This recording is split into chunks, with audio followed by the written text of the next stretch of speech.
ユダヤ教の聖典とその解釈について。イントロダクション。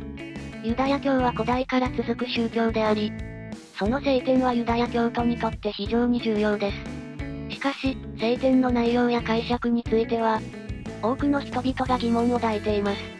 今回の動画では、ズンダモンと四国メタンの対話形式で、ユダヤ教の聖典とその解釈について探ってみましょう。聖典の種類と役割。ユダヤ教の聖典っていくつか種類があるのだ。そうね。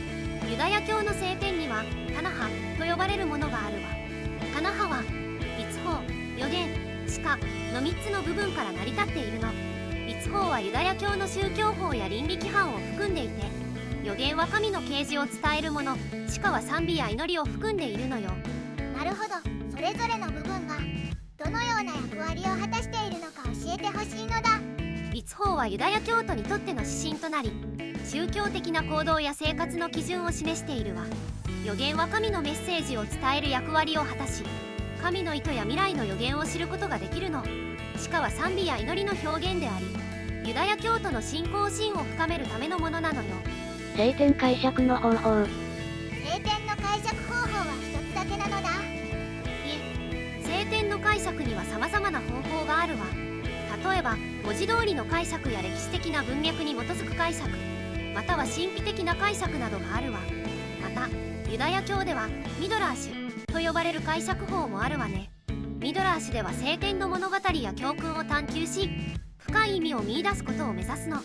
それぞれの解釈方法にはどのような特徴があるのだ。文字通りの解釈は聖典の文字の意味を重視し、直訳的な解釈をするわね。歴史的な文脈に基づく解釈は、聖典が書かれた時代や周囲の状況を考慮して解釈するの。神秘的な解釈は、聖典の奥深い意味を追求し、霊的な洞察を得ることを目指すわ。ミドラーシュは物語や教訓の背後にある意味を見つけ出すことに重点を置くのよ。解釈の多様性とその意義。解釈の方法が多様な理由は何なのだ。ユダヤ教では聖典の解釈において多様性が重要視されているの。異なる解釈方法を通じて様々な意味や教訓を見出すことができるからね。また、解釈の多様性は学びや成長の機会を提供し、個々の信仰体験を豊かにすることもあるわよ。解釈の多様性はユダヤ教徒にとってどのような意義があるのだ。